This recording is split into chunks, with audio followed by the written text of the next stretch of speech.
कहानी तेरी छोड़े न हुई हम रानी।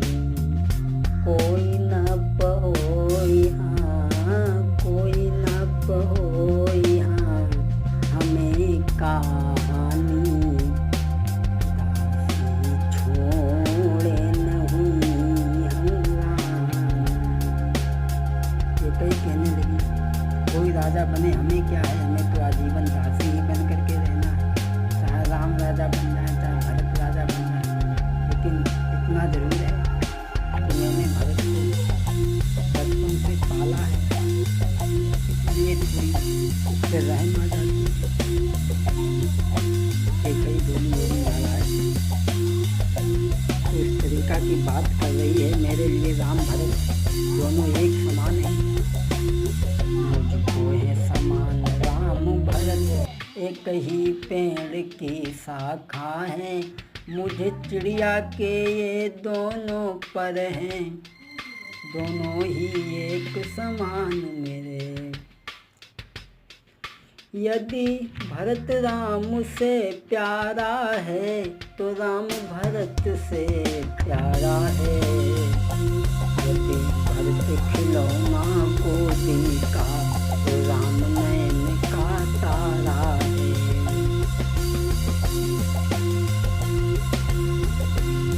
यदि भरत खिलौना गोदी का, तो राम नैन का तारा है। दोनों ही मुझको प्यारे हैं, दोनों ही मेरी आँखें हैं। इस तरीका की बात न फिर करना, बोली रानी समझाई है। बोली मुझे तो राम भरत दोनों एक जैसे हैं। मंथरा पीछे हट करके कहने लगे, रानी तुम्हें नहीं मालूम, अगर राम का राज तिलक हो गया तो कौशल्या के तो भाग खुल जाएंगे, और भरत लाल को पूरे जीवन भर राम की सेवा करनी होगी, और तू कौशल्या की दासी बनकर के रहेगी। भक्तों, ये बात सुन कर के अंत में कर गई काम नागिन की फनकार। लगी कांपने के कई, और डगमग हुए विचार। अंत में मंथरा की जवान काम कर गई और बोली, आली अब मुझे बता कि मैं करूं क्या। भक्तों, इस तरीका से जब दोनों मिल गईं, पलटा खाया समय ने, पलटा खाया समय ने, गई बदल तकदीर। दोनों ऐसे मिल गईं जैसे शर्करा शीर।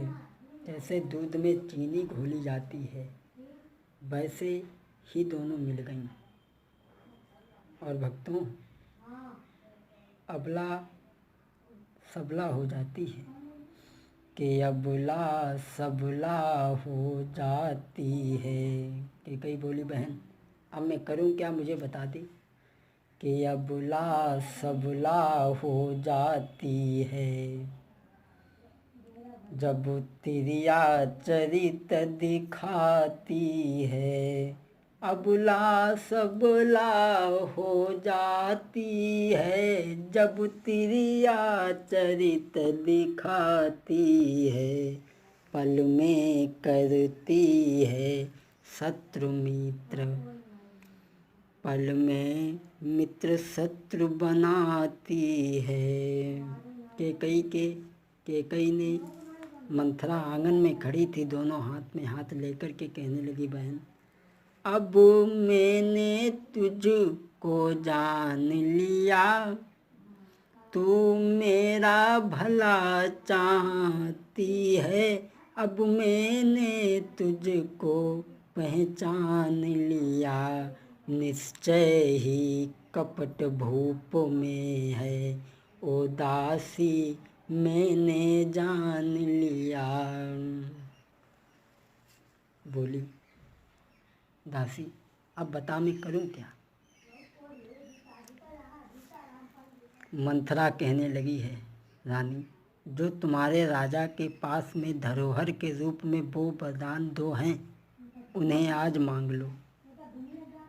और मांगना जब जब राम की सौगंध वो खा जाएं, और तुम्हें वचन दे दें, और राजा तुम्हें समझाने की कोशिश करेंगे, समझाने की चेष्टा करेंगे, लेकिन तुम कोई बात नहीं मानना। तुम केवल अपनी जिद पर ही अड़ी रहना और दो ही वरदान मांगना। कौन से? पहला तो राम को राज वनवास 14 साल का, और दूसरा भरतलाल को पहला वरदान मांग लेना, भरत को राजगद्दी, और दूसरा वरदान राम को 14 वर्ष का वनवास। जब 14 वर्ष की वनवास की बात सुनी कैकेयी ने, तो कैकेयी के हृदय में कुछ दया आई। बोली सखी, वो तो सब ठीक है, लेकिन राम के लिए 14 वर्ष का वनवास न मांगूं तो ज़्यादा ही अच्छा रहेगा। और बोली, राम भी है राजकुमार, कोमल है निरपराधी है। राम भी तो है राजकुमार, कोमल है निरपराधी है। बन को 14 वर्ष बहुत, 2-4 वर्ष ही काफ़ी हैं। बोली सखी, वन को 14 वर्ष ज़्यादा हैं, 2-4 वर्ष का मांग लूँगी तो ज़्यादा ही ठीक रहेगा। कैकेयी पीछे हट गई और बोली, मैं तुझे समझा रही हूँ, तुम्हारी समझ में कोई बात नहीं आ रही है। और बोली, मैं समझा कर हारी गई, फिर भी तुम वही की जाती हो, जो करे सर्वनाश तेरा, जो करे सर्वनाश तेरा।